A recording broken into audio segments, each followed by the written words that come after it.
Is this on? Yes. Okay, we're going to get started, but if you do not have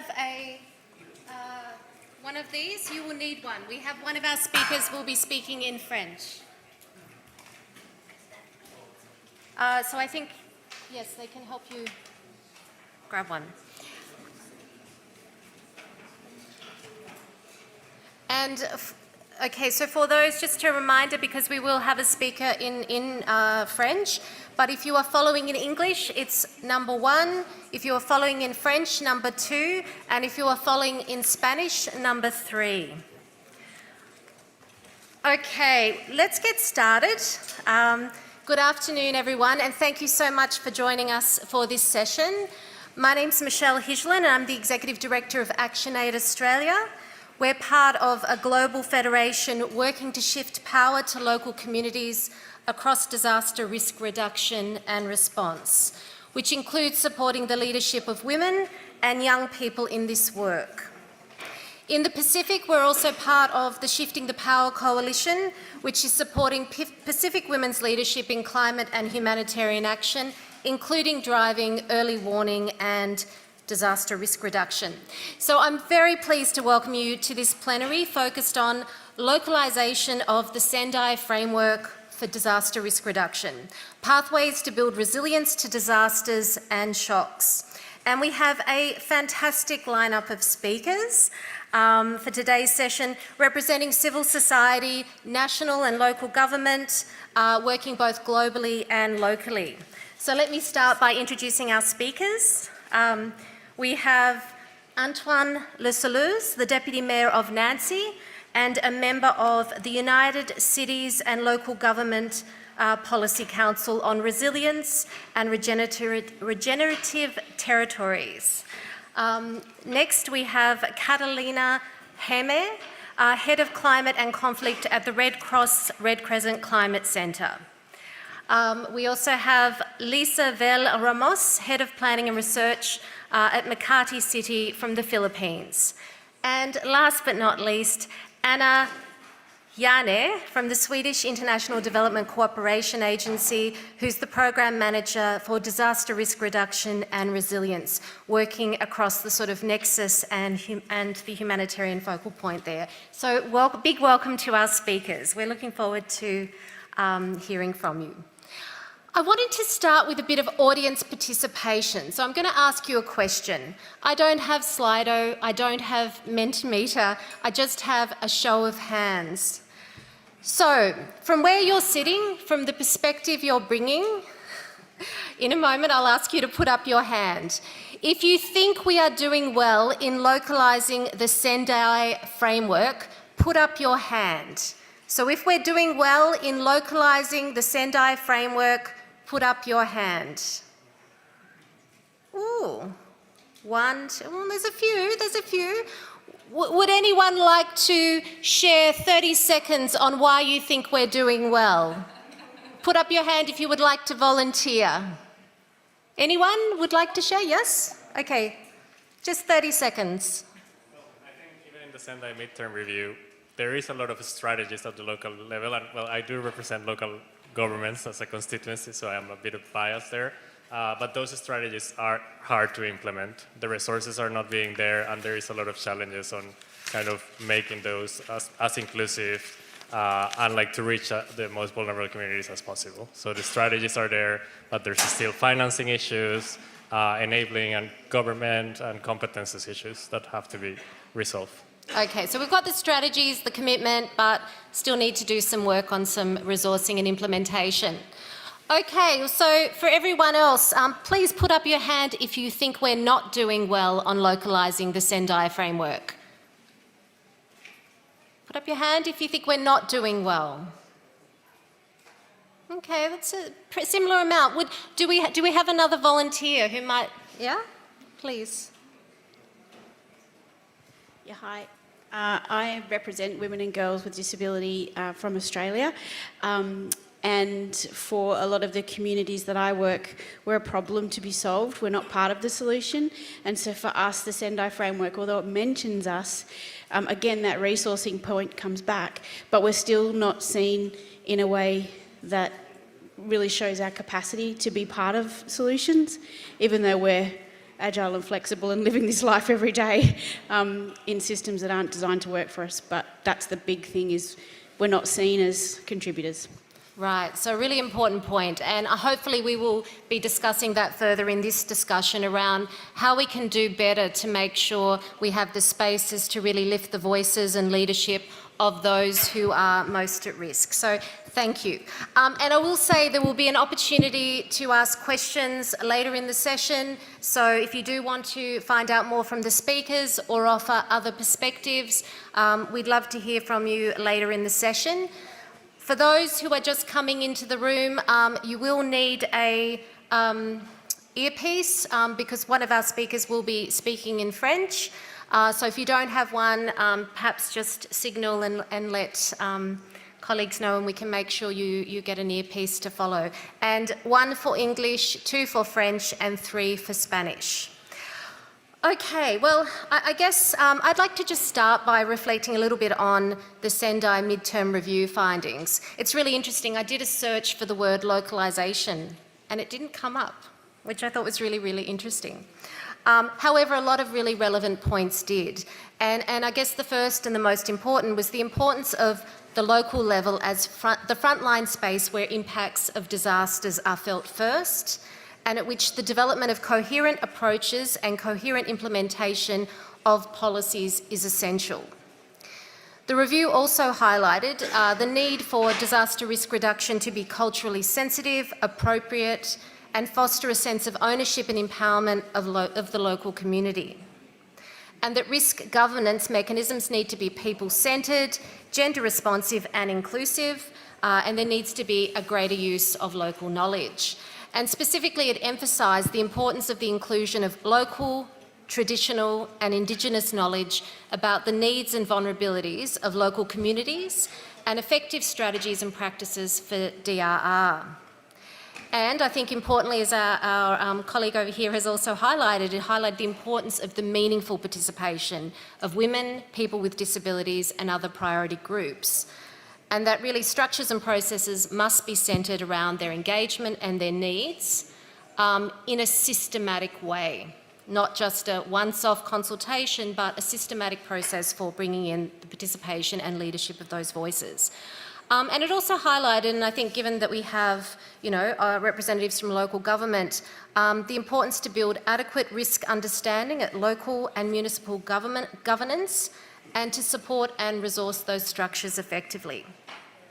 So hopefully through this session we can explore some of these themes, where we're seeing progress, definitely what we can learn from other sectors like the climate and humanitarian sector, as well as some of the challenges that need to be addressed over these next 5 years. But so let's get started with our panel, and as I say, we'll have a chance for questions later. Just sit down.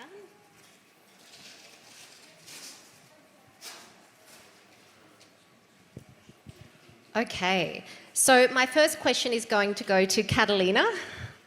And I guess to just start us off, maybe you could just share, when we talk about the localisation of DRR, what are we really talking about and what does that look like in practice? Yeah, thank you so much.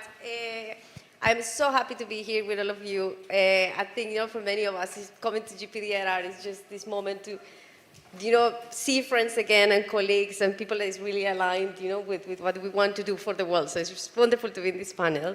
So I think the first thing that I want to say, clearly, DRR is just not new. I think sometimes we get in that kind of trend of, yeah, this is a new thing to do. But like, there have been so many decades of like work and work and work. Like in Colombia in particular, I want to give like a big shout out. Like there was this amazing guy called Gustavo Wilches Chaus that since the really early 80s have been like really pushing to try to bring community-based disaster risk reduction to life and really to create communities and people like me and many other Colombians and Latin Americans that are really pushing for this. So we know very clearly the value. I think we all here know that there is a massive value. I think the key thing is that it is not up to scale. So on your question, like, are we really localizing? Are we really getting there? Like, no, we are not getting there. Like we know that what we need to do, but we're not really getting to this scale.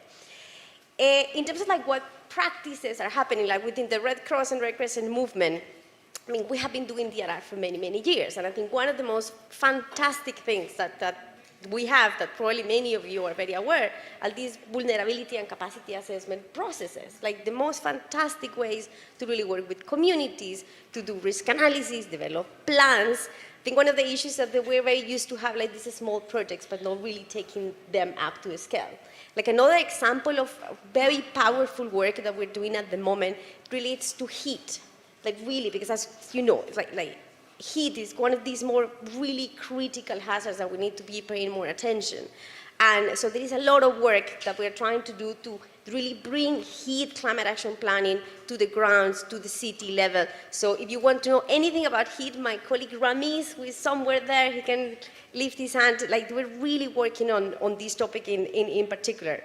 So I think the issue in terms of the barriers, like what, is that in a way, a lot of this investment that needs to be done to take this up to scale, I mean, it's not sexy, it's not necessarily super appealing, it's not really getting the traction compared to other topics that we have. So I think we have that from one side, like it is not really getting the traction, but I also see the opportunities that are coming up. So we have like really big opportunities in the framework of climate action, like with, let's say, the Green Climate Fund, the GEF, like others getting more interested on really trying to invest in disaster risk reduction, like CEDA, you're also doing a lot of this work. So I think we have this opportunity. So I think we're in a crucial moment of time of like, we have these 3-4 decades of like so much work, community-based processes, a lot of that knowledge coming up. Then we have, despite the financial crisis that we have, there are opportunities. No? If we look at it from a climate action lens, I think the key is like, how do we connect these two things and really use that learning that we have for so many years and then use this new emerging kind of funding opportunities? I think we're in this kind of cross-cutting time to build on all that knowledge that we have developed for so many years. Thank you. Thank you. Thanks very much for those reflections. And I guess an important issue about investment. If we really want to localise DRR, we need to bring investment to really drive that to scale, particularly how we go from local to global. Anna, I'm going to go to you next. And I mean, localisation is used extensively when we come to climate and humanitarian action. So I guess I wonder if there's some learnings we have from that work on climate and humanitarian that we could be applying better to the work on localising DRR. Thank you. Thank you all for listening. Thank you for being here. Thank you for inviting us. You stole a bit of the thoughts I had to say, because I got this question. I thought, okay, this is easy enough. What have we learned so far from climate and humanitarian sectors, in both places, and the role of localization. But then I sat with the question for a couple of days, and then I was like, what have we learned? So what have we learned? Or am I going to sit here and just like read up all the recommendations from the midterm review? This is nothing new. I'm not sure we've learned anything new, because what you were saying, DRR is nothing new, and we keep changing the names. So I think, the good thing when I was thinking here is that we represent so many different parts of society. We have civil society, we have local government, we have ministry. we all work in the same area with the same issues. I mean, this is a start. This is a topic that's really vital for all of us. So, I mean, we have to acknowledge that we know what to do, which you said. We know what to do. We know we need to have local representation. We know that financing, less than 20% of DRR financing goes to local level. Less than 10% of climate financing goes to local level. But still, I don't think we've figured out the how. So this is what I was thinking, like, did we figure this out? I mean, the first thing is that it's just a change of mindset that we need. It's so easy to just tick the boxes that, yes, we'll invite a Red Cross or a local NGO to discuss the problems in the area, and then we can tick the box. We need to, I think what we've learned is that they really need to be all the way. So it's not about inviting them to a meeting and then invite them again 3 months later, but as part of a constant process with the local organizations. And it goes for everything. It goes for local faith-based organization, local community, schools if needed. I mean, it's every part of society. So I'm not sure I have an answer to your question, because if I had, we wouldn't all be sitting here. But we know enough. We just need to focus on the how. And it's about having the smooth, how do you say it, like the process. We've identified the parts where local community needs to be part, but we haven't figured out the process on making this transition from part to part in a smooth way, if that makes sense. Thank you. Yes, I think you do make sense. I mean, I think, yes, we've had many moments, many spaces to talk about the issues and what needs to happen, but this what you point to, and I think it was also found in the Sendai midterm review, as I highlighted, is this systematic engagement, and that how do we move beyond, you know, once-off approaches into a more systematic process of engaging local communities, at-risk communities. And yes, and if you find more answers, we can come back to you.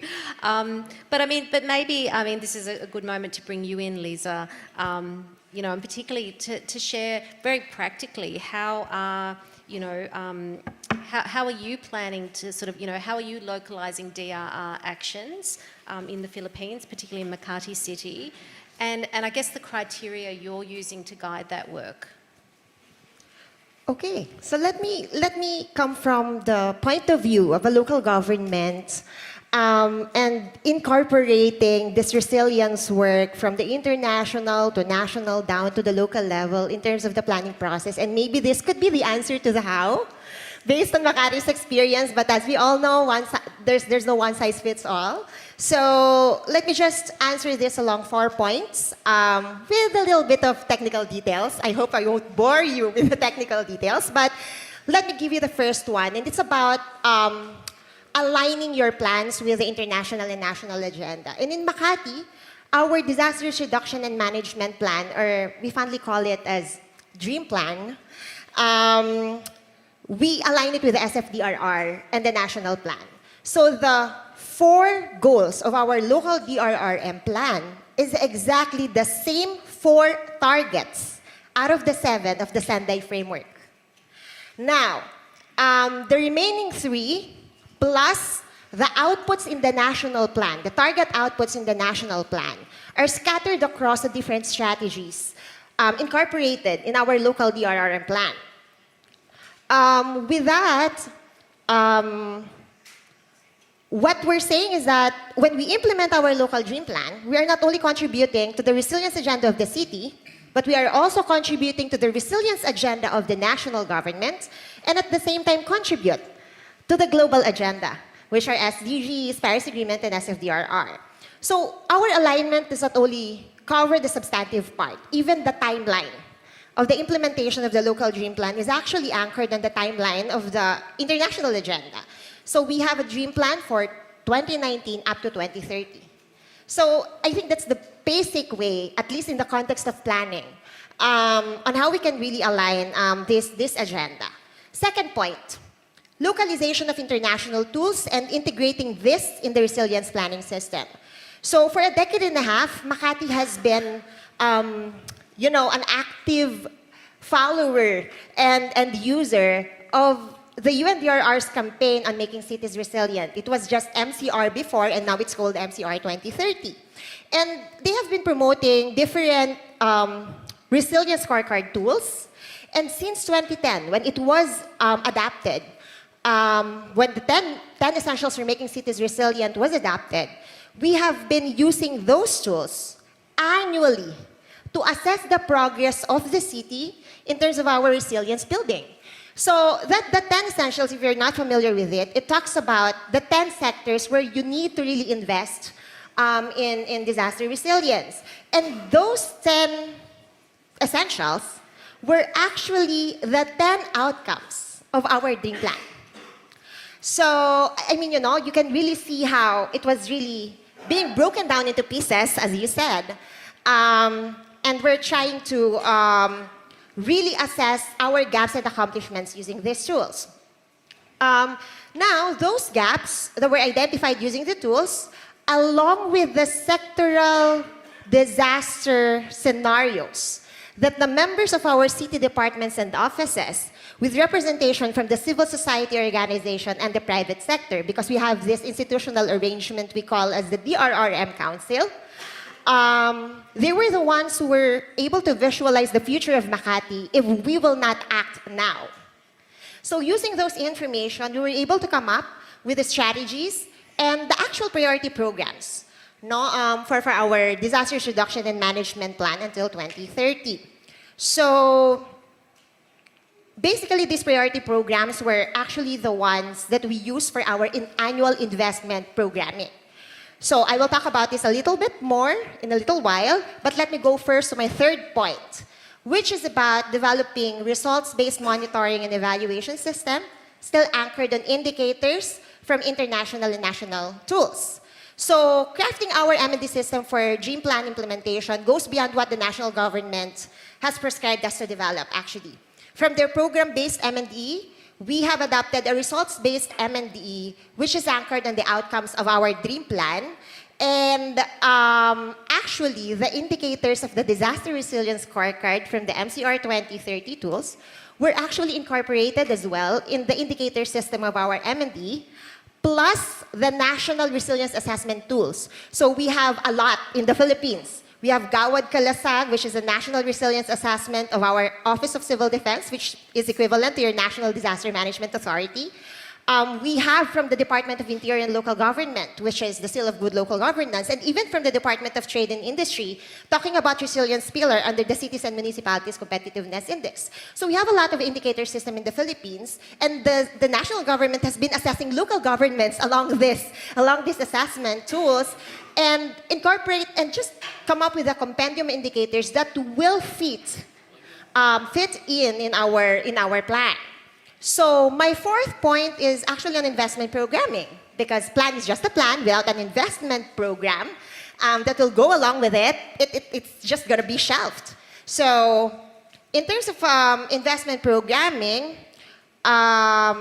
we do have our multi-year investment program, following the terms or the periods used in our results-based monitoring and evaluation framework, which is just immediate, short, medium, and long term.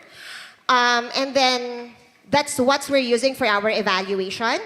And then we also have our annual monitoring through our program review and planning workshop, which basically, this workshop is, again, participated by the members of the DRRM Council, again, from the city departments and offices, civil society organizations, and private sector. And altogether, we assess and monitor and evaluate where we are in terms of our plan. And that's where the investments, the proposed investments are coming in. So it's like a complete ecosystem of how we are trying to cascade the guiding principles from Sendai Framework down to the members and the stakeholders of the city.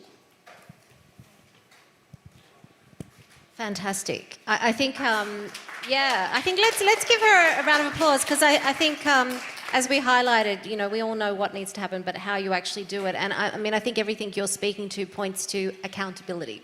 Ultimately accountability, that if we make commitments, then how do we cascade those into planning, into our sort of annual evaluation processes? How do we make sure there's robust monitoring and evaluation? How do we make sure there's investment? So yeah, fantastic. So hopefully everyone's taking away some very practical actions around that.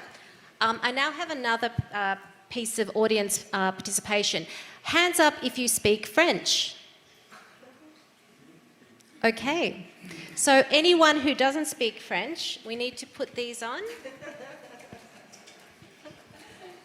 And I say that because there's nothing worse than speaking and you're not actually listening to what's going on. I do understand some French, but I want to make sure I understand everything. So we're now going to turn to Antoine. Particularly, I think now we want to go to... Actually, it's not good to speak and to have the headset on. How we're actually linking local and regional governments and how they're working together across municipal and national borders to accelerate localisation of the Sendai Framework. So looking forward to hearing from you, Antoine, about sort of practically also how are we making this happen. Bonjour à toutes et tous. Hello, everyone. I'm so sorry that I'm speaking French. It was to be sure to express myself properly. I'm extremely happy to be here today in a canton that speaks French in Geneva. I can only concur with what was said before. I will talk a little more about proximity of cooperation and collaboration in between local authorities, the importance of this international cooperation between all those local authorities. And I will also talk to you about resilience, a very fashionable word, but resilience also means the way of controlling risk. There is emergency, but there's also getting adapted, understand the errors that you committed in order to adapt and be more resilient. So we're facing today a collective emergency, and we have to accelerate the implementation of the Sendai Framework. And to do so, the local and regional governments are absolutely key because they are in the front line. They are reactive, they're protecting the population, they know the vulnerabilities of their territory because they're assessing them on a day basis, but we have to go further than that. The local municipalities should be acknowledged as real partners with the power of decision, direct access to resources and financing, which is sometimes difficult for them, and a place in the processes of national planification, whether the national or international, in fact. My network is called UCLG, is the UN of cities and local authorities, and it's very important for this network to be part of the dialogue and the analysis on the global level. Otherwise, we'll build systems that are only useful for people who can navigate into the red tape complexity, leaving on the side of the most vulnerable communities. This is why the multilateral system should promote governance on several levels, where each step, whether it's global or local, has a voice. And this is key and crucial. Now, target E of the Sendai Framework on generalization and local strategy of risk mitigation, which is the exact term, is quite clear. Because of the involvement of network as ours, or the French one called PUF, City Unifrance, we went further the awareness to build real plans to anchor the local reality with decision makers locally.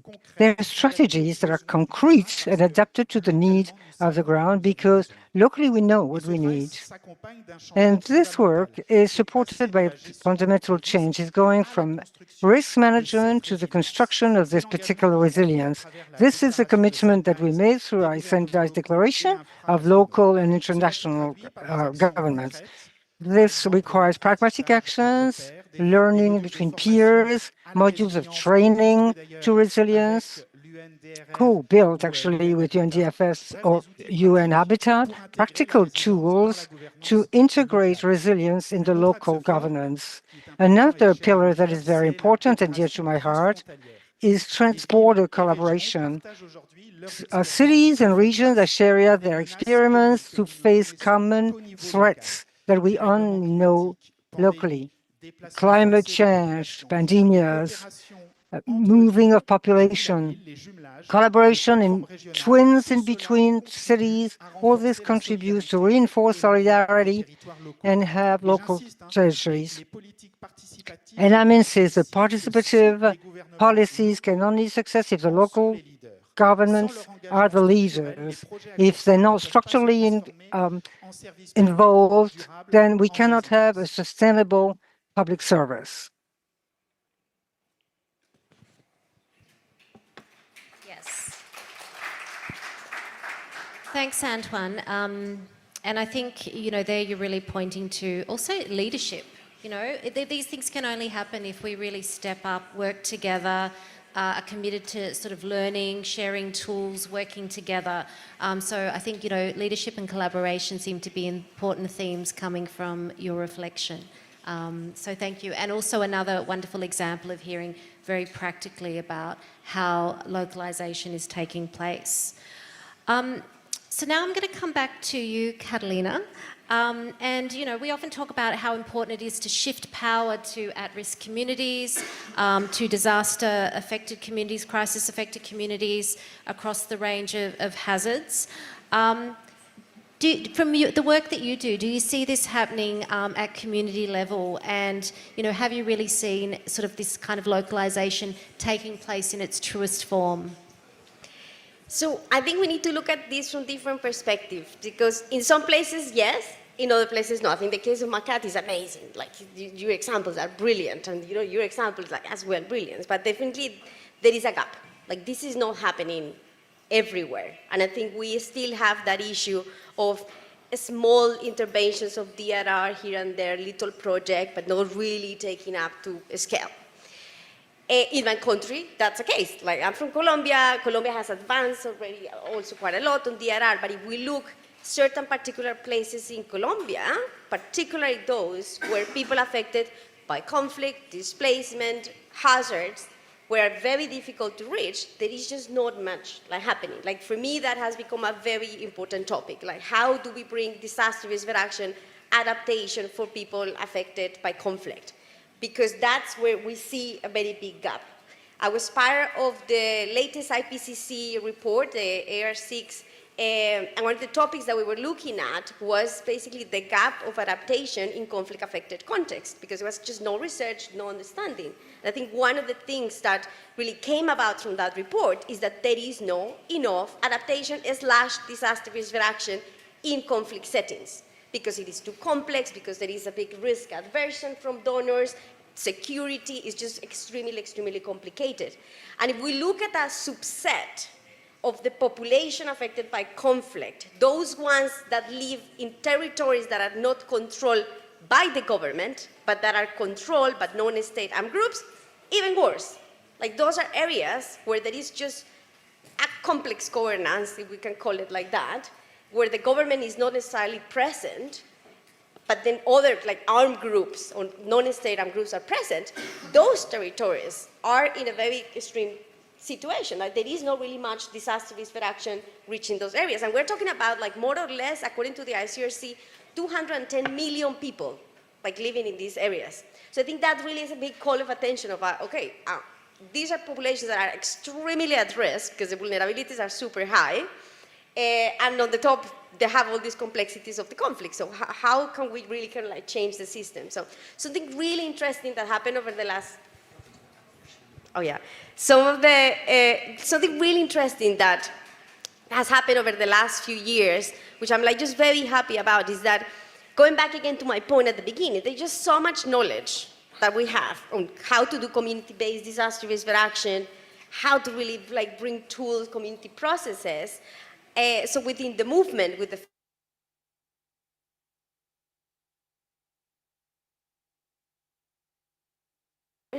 Why don't we bring our heads together, particularly imagine bringing the ICRC, the Federation, no? Like different mandates, to really think about how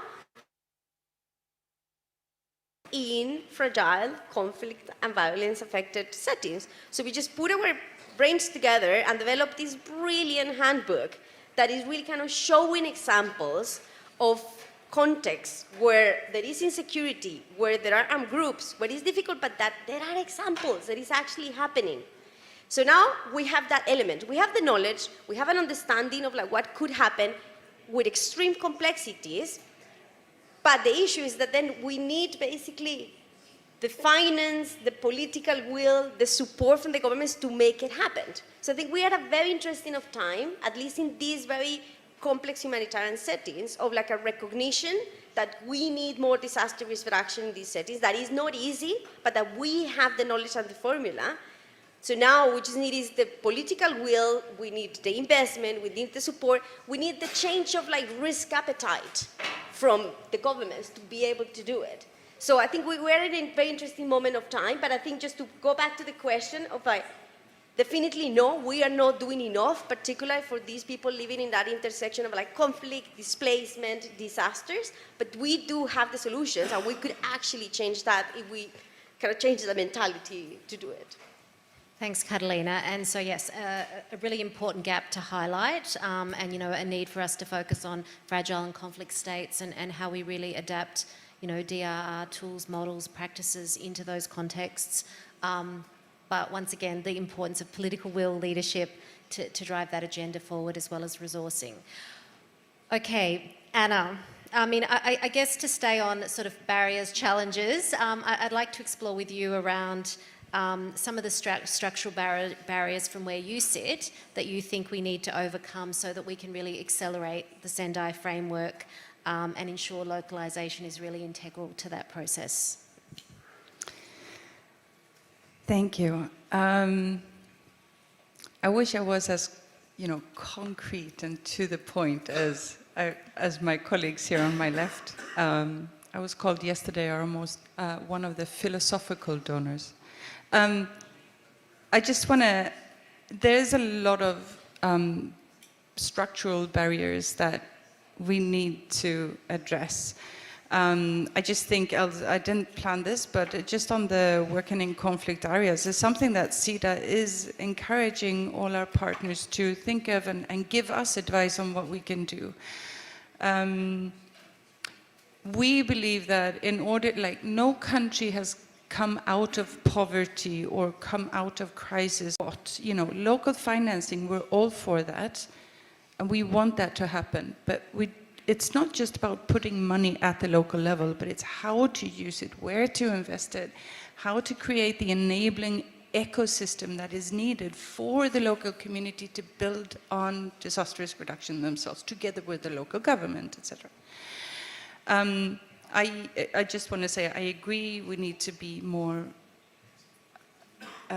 willing to take risks, and this is something that we are looking increasingly on at SIDA. But what I actually wanted to say when it comes to structural barriers, what is the main one? So I had a conversation in preparation for this where I gave my own background, so bear with me. If I really start from the beginning, I was 14 years old and we started a youth organization in my hometown, me and my 15-year-old friend. And like every month we were outside the municipality demonstrating, going like, we want a youth house, we want a youth house. And we thought, God, these local politicians, they just don't listen to us. I started working in environmental NGO, humanitarian NGO, and we were on the ground, we were doing ecosystem rehabilitation already, like in the, 30 years ago. We were looking at innovative financing, my little NGO in Costa Rica.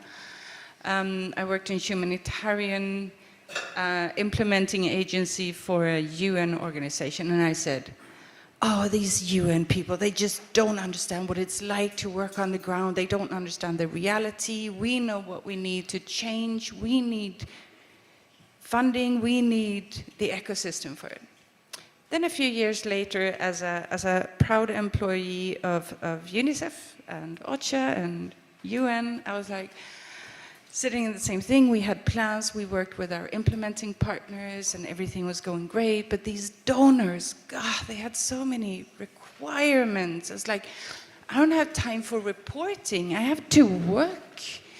And we have to give like annual reports and financial reports and logical framework. And I was like, I'll never work for a donor. They just don't understand what it's like. And then now I'm a donor. And I think, it's, so hopefully it's, it enables me to speak with all our partners and we manage to have a common language. And I think this is one of the structural barriers, is that I'm very proud to be working for SIDA. We are a very transparent agency, and the transparency is about, I have to be able to tell all the Swedish people that inhabits Sweden and pays taxes what the tax money goes to. This is why I require information from all our partners. As an NGO, as a local government, as a municipality, as UN, as donor, we are governed by our mandate, our regulation, the national laws, international commitments. And I think, for me, this is really the biggest structural barrier. I'm not saying to get rid of all the mandates, but we need to really start listening and see where are the openings, where can we work together. Often it stops with somebody saying, yes, we believe it's really important that local businesses in Ethiopia can develop and thrive and get funding to include DRR in their work. But then we get stuck on the fact that we need to audit the funding that comes from us, and then nothing happens because that small company or NGO can't afford doing the audit. So I'm boring enough to say we have to fix the bureaucratic things, unfortunately. Thank you. Thank you for that honest reflection, yes.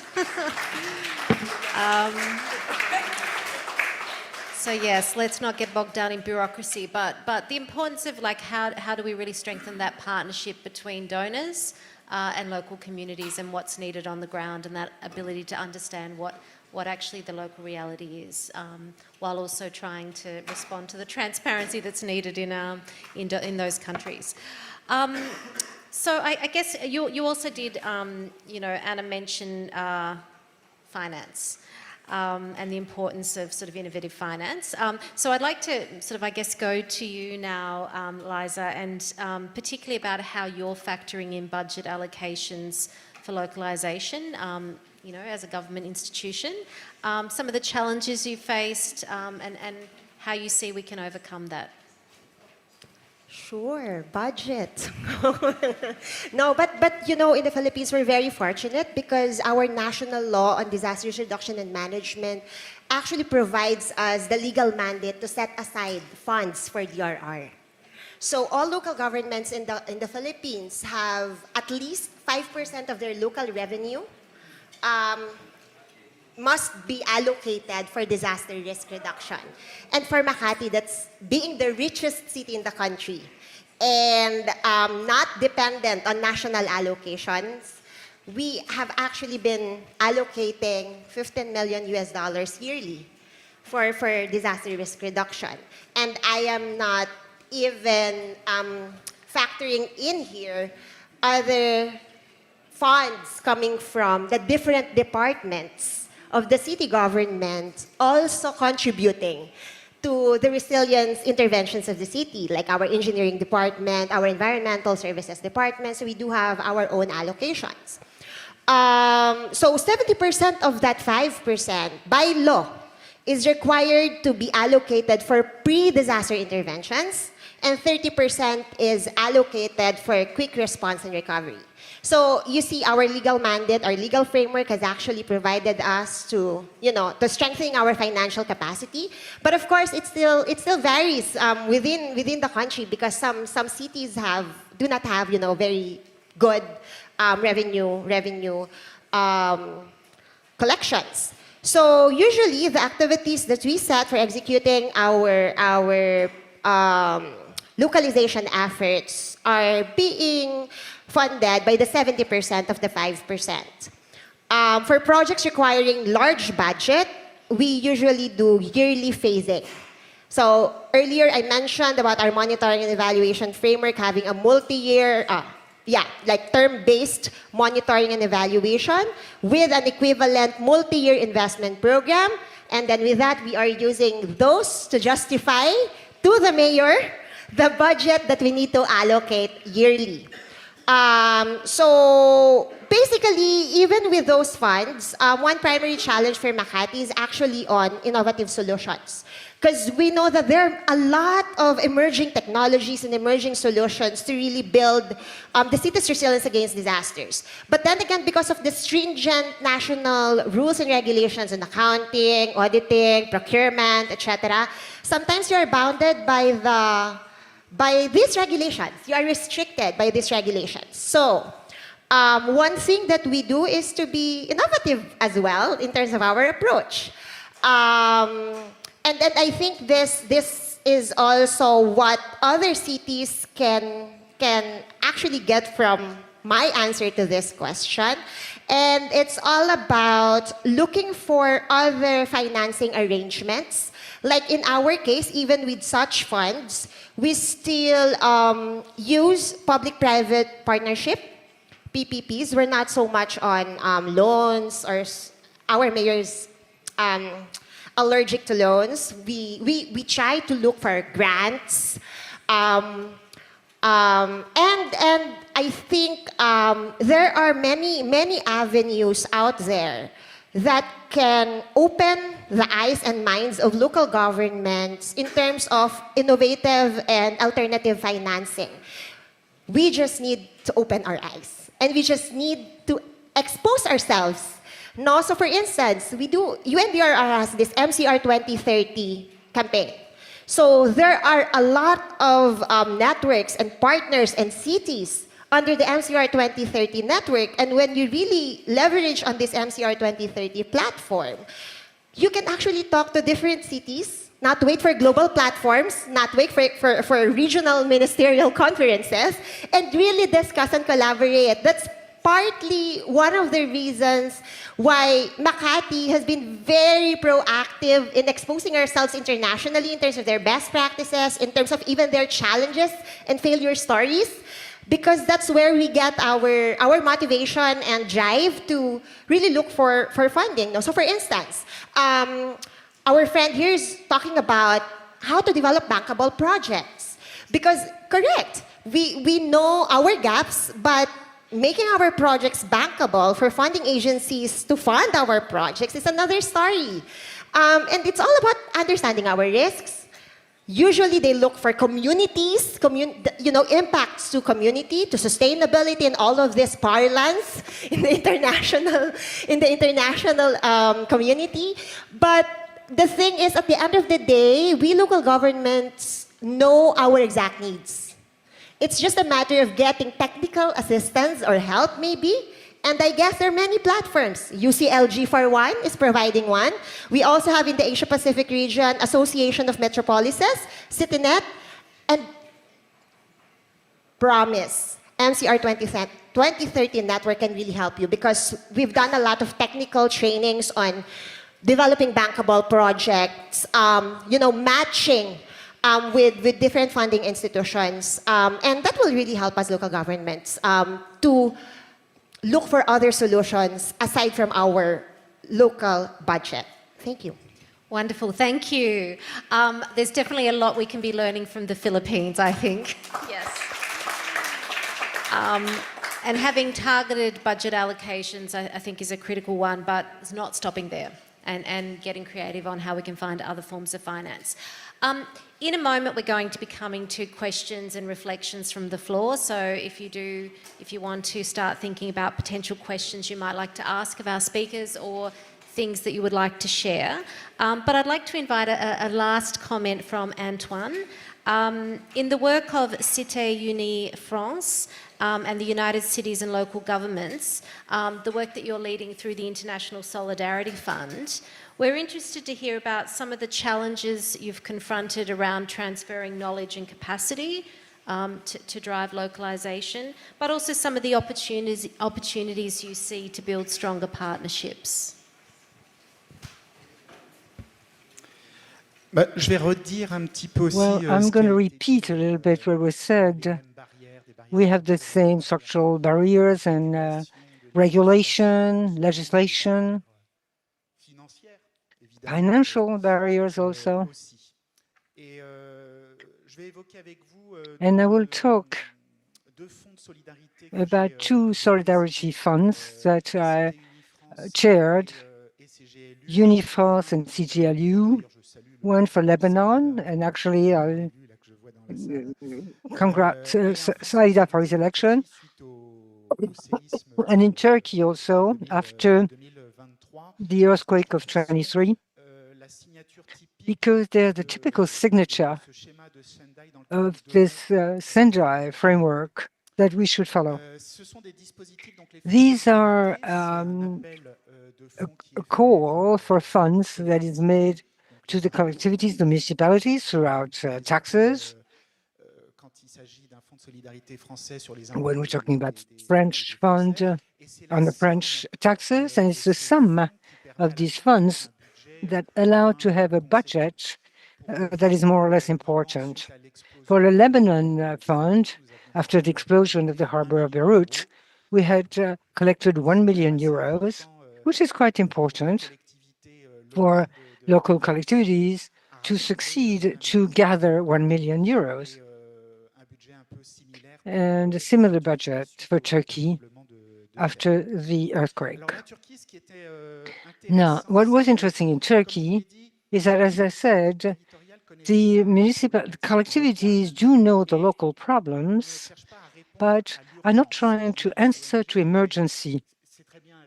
We have NGOs, and in fact, I often welcome association, young people association like you created, to come to see the officials, and they're pushing us to act. And on the scale of territorial authorities, we're looking for this resilience that I was mentioning to restore a framework that will allow to live on a more sustainable manner. So this project with Turkey was really the capability to sort out the local framework and help municipalities to get organized and to planify the more resilient future. And I was on the spot in the south of Turkey, around Gaziantep city, which is a large city, but that was much helped by the Turkish government. You had all sorts of villages all around that were very affected by the earthquakes, and it was a little bit forgotten. It's the same in all country. Normally, the big cities are the heart of the problem, and the small villages are neglected. And we realized that in these villages, that the center of help, firemen, for instance, were regulated locally. And they didn't have a coordination on the region and absolutely not national. So we're working on an exchange in between France and Turkey to see how we could coordinate help on a larger scope to be more national-wise. And the Lebanon funds that I'm CEO now, after the Israel attack on the Lebanese territory. And what is interesting here is that Lebanon is facing a crisis, economic crisis, refugee crisis, geopolitical crisis. Also one after the explosion of the Beirut harbor. The challenges are huge and multiple. And it's to transfer competencies between very different contexts. I was talking about political instabilities, the lack of continuity of the institution, the burden of the administration, for instance, in Lebanon, when you would try and work on implementation of electricity, treat water, to have drinking water, treat waste. And in fact, it's not the local collectivities that are going to do this. It's always regulated by the state, and the government doesn't want to let it go locally. So it's a huge problem. But we also have synergies. The collectivities cooperation works because we speak the same language, the local municipality and collectivity language.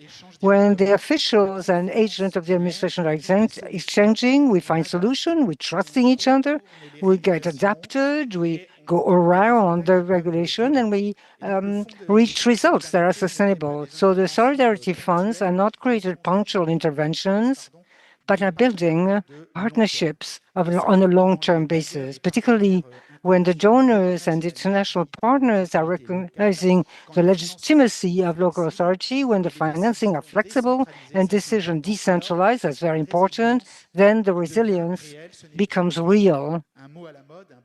It's not a buzzword, but it's a real change. Buzzword. Thanks, Antoine. And it's great to, yes. It's wonderful to hear about those solidarity actions. And I guess, one thing I think that you're really emphasising there is the importance of long-term partnership, and particularly if we are to, build resilience over time. So thanks for sharing that. We're now going to open up to questions from the floor, or if people would like to share some of their thinking around how we can strengthen localisation of the Sendai framework. I can already see we've got quite a number of hands going up, so I'm going to ask you to try and keep your comments brief so we can hear from as many people as possible. So let us start. I think you were very quick over there to get your hand up. Okay, thank you. I will speak in French like my madame. Merci. Donc, effectivement, nous Thank you sommes very much. So indeed, we are at the time of localization. So my name is Piotr Raidi. I'm coming from Niger, and I'm in charge of projects for an ONG of development of Sahel. So as Anna said it very well, we are burdened by the admin problems on the fields. And this is in this context that we are leading our action for Sahel. And we implemented a partnership and a leadership based on 5 key pillars. The implication of municipalities and communities against risk, because today our tendency is to act after disaster has happened or risks are occurring. So you need to prepare for that. You need to be preventive. So it's within this concept that we implemented the partnership initiative, decentralization of power, coordination with the communities and the local government,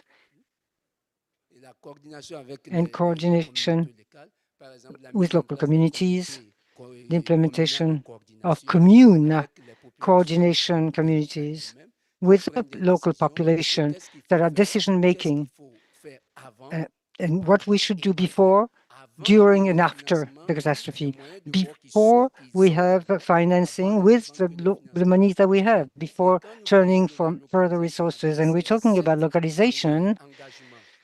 And this commitment, the first one is financing, of course. And we all know the difficulties that we're having for that. We have to reinforce community participation and capacity also. The mechanism of control of risks are often implemented on a regional level and national level, but locally, the mechanism is not translated into actions. To allow the community to be able to act, action is key before waiting for answers or waiting for financing of different stakeholders. So I would have liked to delocalize or to act upon localization and not, as you said it so well, be only resilient, but be active rather than just talk and walk the talk. walk the talk, and I think the importance of reinforcing, community capacity there. Thank you for sharing. Okay, who else would like to ask a question? Perhaps I can go to this lady over here. Thank you for the panelist. My name is Afarhia Ahmed. I'm the Program Director for Zamzam Foundation Kenya. My question goes to the panelist. What role does traditional knowledge and local practices play in localization of the Sendai Framework? And then my second question is, how do cultural differences influence the approach to localization and Sendai Framework? And how can we respect local contexts while maintaining global standards? Okay, who would like to speak to that question? Carolina? Yes, I mean, in terms of the local knowledge, that makes me really think about the processes that we do in the Red Cross to work with communities, like the ones that I was telling you before, these vulnerability and capacity assessments. I mean, that is really about understanding the collective knowledge of the people, understanding what are the risks that they think are a priority and the solutions that they think that are really contextual to what they need. So, I mean, it's definitely essential to have that clear understanding of what a community wants and needs to be able to do a proper disaster risk reduction plan. And I think that really goes back to the issue that we have the formula, we have these really fantastic processes and approaches. The key is like, how do we take that up to scale? How do we take that to the places that are at highest risk, that do not have access to that? Thanks. And does someone want to comment about this issue of local and traditional knowledge a little bit more? Because I think that one's really talking about sort of how you build the sort of cultural differences. But would anyone like to say a little bit more about the sort of the local traditional knowledge and how that can be better integrated into localization? And Antoine's happy to take this. Alors, je ne voyais pas où était madame. I didn't quite see where the lady was, sorry.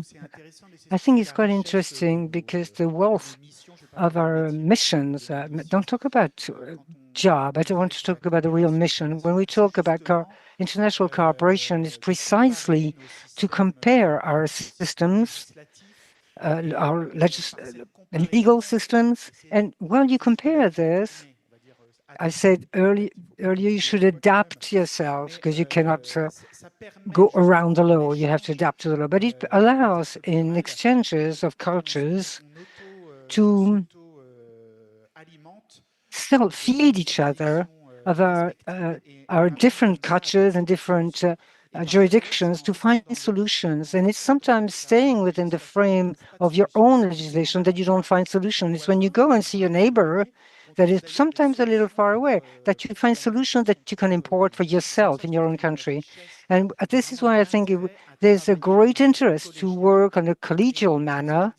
And this is why I was saying that it's important to work as a network locally, such as UCLG, because we're talking the same language, the territorial municipalities, but the countries don't talk the same language, and everybody has their own jurisdiction.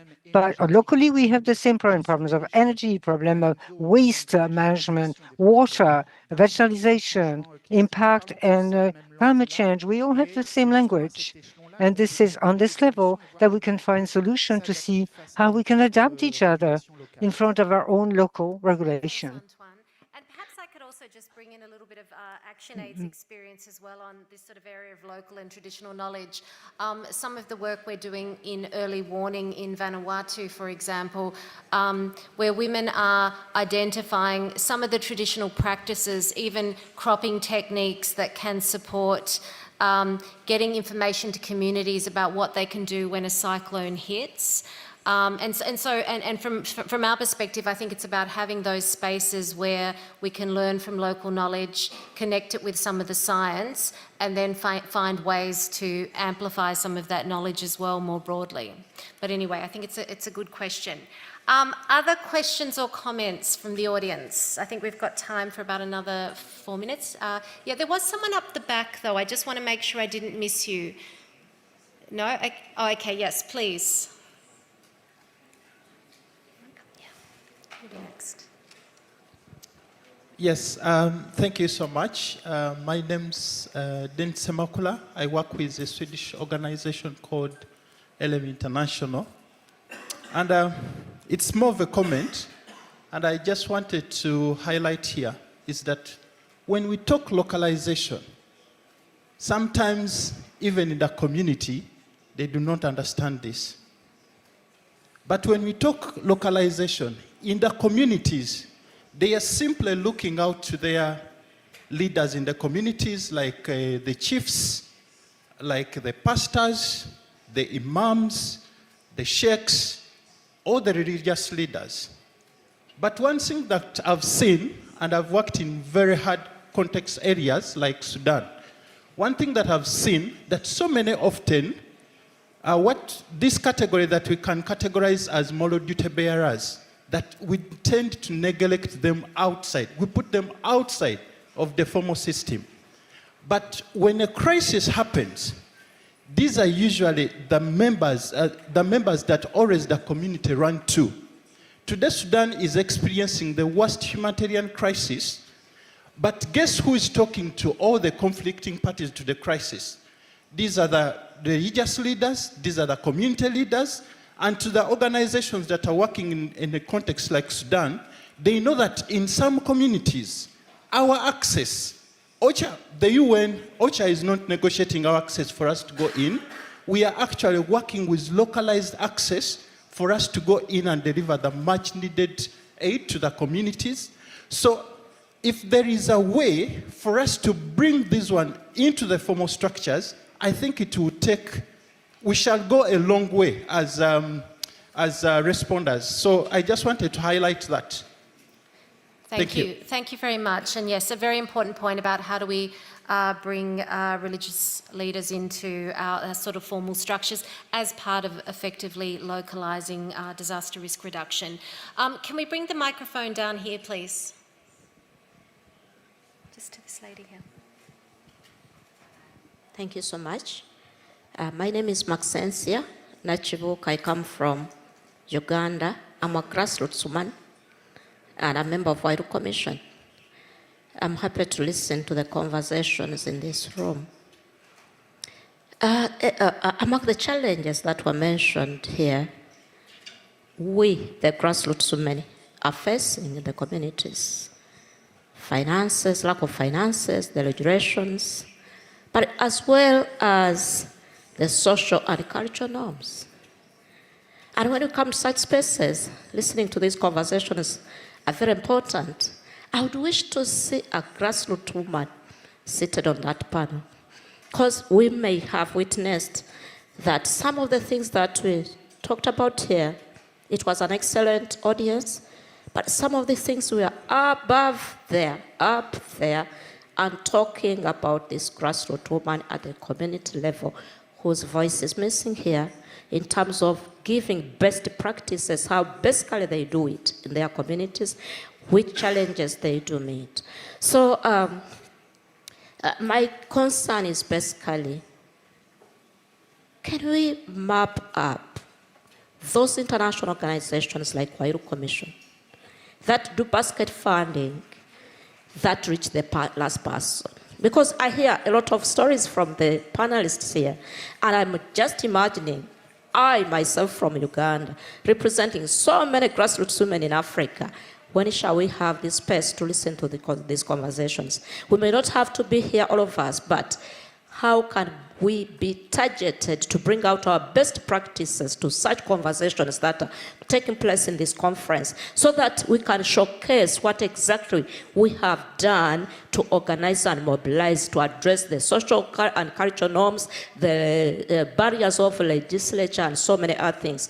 So yesterday we attended this meeting where women were talking about the tools that women are using. I think as we talk about how to localize the Sendai framework, it is very important to understand what are the grassroots women doing in organizing. Women are talking about the vulnerability mapping tools that they are using. So they know the challenges, they know how to do it, and they know the solutions, but sometimes it is left hanging because the voices at that level cannot be amplified, except if Some international organization like Quadruple Commission can give a hand to these women to come and represent or to do something in their communities. But a percentage of women are suffering, yet they are doing so much, and the regulations, the international frameworks, the social and cultural norms, the land rights suppression is just pressing women and to remain where they are with no progression, but with a lot of expertise and voice which is not amplified.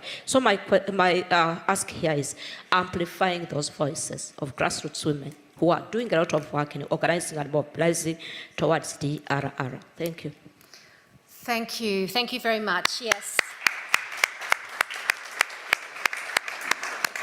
I think it's a critical issue, and that absolutely, and I think the starting point for localising the Sendai framework is that we learn from lived experience, practices on the ground. I think that's really emphasised in the midterm review, and I hope there will be spaces to hear from voices throughout the next few days, because I think it is important, and it seems like it's a critical thing if we are to move forward and effectively localise and build resilience for those most at risk. So thank you. I think that I can see that there's still more questions, but we're actually going to have the closing ceremony in here in about sort of 15 minutes. So I think I might have to wrap up for questions from the floor, but I do want to throw back to the panellists for, I guess, a final reflection. As we think about how we can localise the Sendai framework, what you see as the critical actions that we need to be taking from here. We've got 5 years to go. What are the critical actions we need to take? So perhaps I can start with you, Anna, and we'll go down. Thank you. Wow. There's so much to say. I just want to say thank you for the inputs and the thoughts from the audience. It's something that, agree, and I actually want to start there. I mean, it's critical that, first of all, I'm a white Swedish woman from half Sweden, half Spain. Who am I to say what you should do in the Philippines or what you should do in Uganda? And this is why I don't want to give too many answers, because we support, I'm going to give a name of one of our partners that CEDA supports, which is GNDR, Global Network of Civil Society Organization for Disaster Reduction, very long name. Because I think it's not up to us to do this, but we need to make sure as a government agency that we support the right structures, the right actors that we see can enable local communities, local organizations, women's organizations, so you can do the work themselves.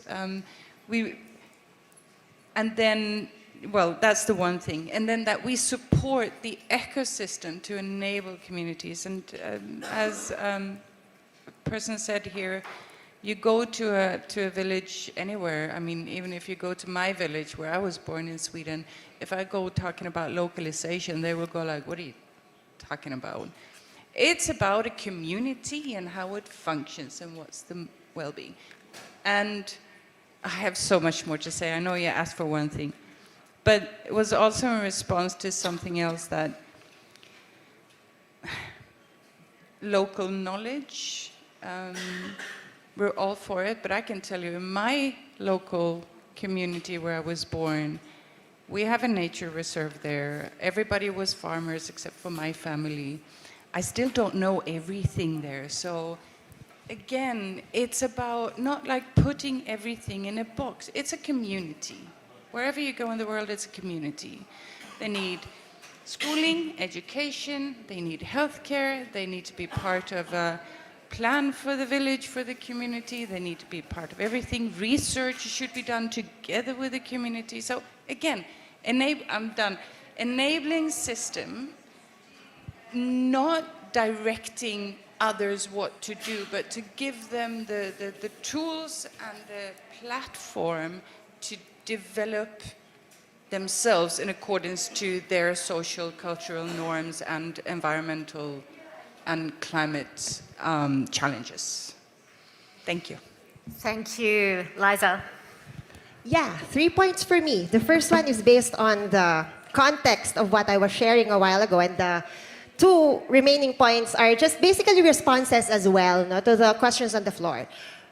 And these 3 points are contextualize, communicate, harmonize. So the first point, contextualize, because as I've said, there's no one size fits all. Localization is all about understanding your own local system, your own local policies, and making it work. Second point is communicate, and I think this is very much important. Now, the biggest investment really in building resilience is communication.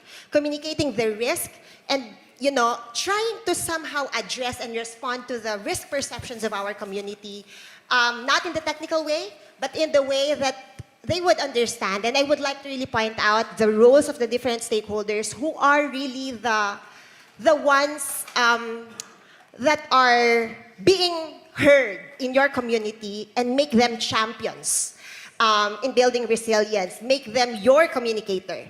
Because if they are the ones being believed at by our community members, then most likely they will be also the ones who can help us bridge the gap between the technical aspect of localization and the community-based aspect of localization.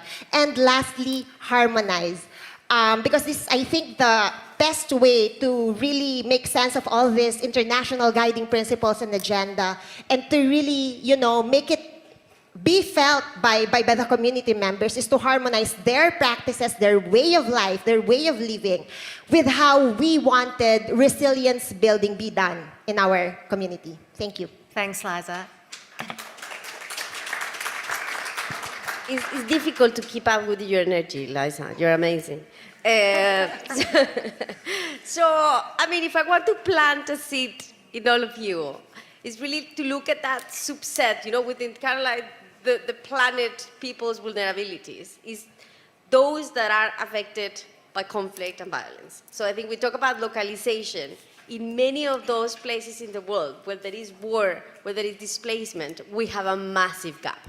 There is no disaster risk reduction really getting into these particular places for these particular populations. So I think my key message for all of us here is like, let's acknowledge that, let's recognize that there is a very big gap of many, many communities in the world that are like suffering the horrors of war and displacement and violence, and that they are super exposed to climate hazards and many other hazards. So there is really a need for all of us collectively in the world to kind of pay attention to these particular places, to these particular populations, and try to see how we can really share that knowledge from places like yours, which is amazing, to these places, but also really that focus of like, how do we bring climate finances, disaster risk reduction finances to really get to those places. So we do have the knowledge, we do have the opportunity, but that political will and that kind of changing of the financial structure to be able to get to those particular places that need it the most is super crucial.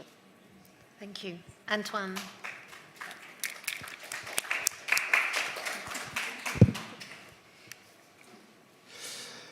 Que dire en conclusion? What could I say as a conclusion? Well, what we're learning, in fact, is quite simple, is that build better is to rebuild locally, and to build locally and answer to certain questions. I think it's important to be into a network, a local network, and be part of a network of international cities which allows dialogue. And I will answer to Liza that the dialogue builds peace. And yes, we have conflicts in the world, but the more we're in a network, the more there is dialogue, the more we're protecting each other from wars. And the other aspect is solidarity.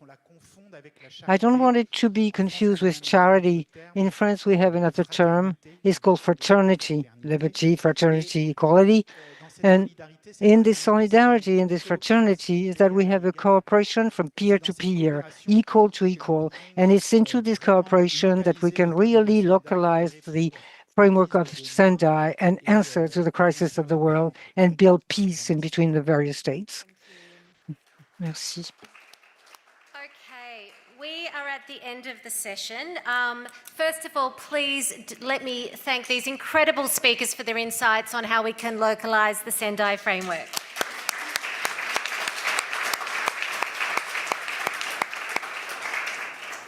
And I think, I guess, just to wrap up this session, I think there's a lot of insights that have come out of this session. And I think, you know, we started with, we know what to do, we just have to work on how we do it.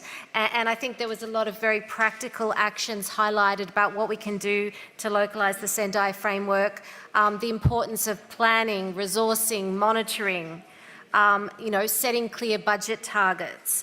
Also, how do we foster partnerships, collaboration and learning, and even solidarity, as Antoine mentioned there.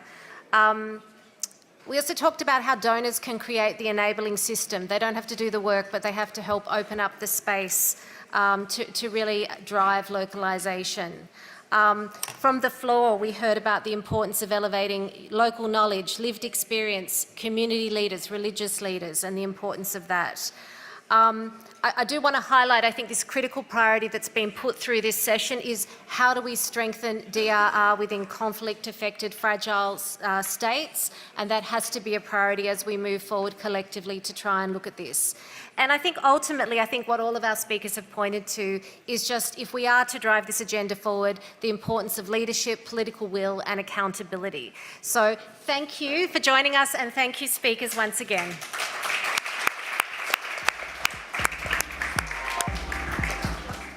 And the final session, the closing session, will be in this room in about 7 minutes. So please have a quick break.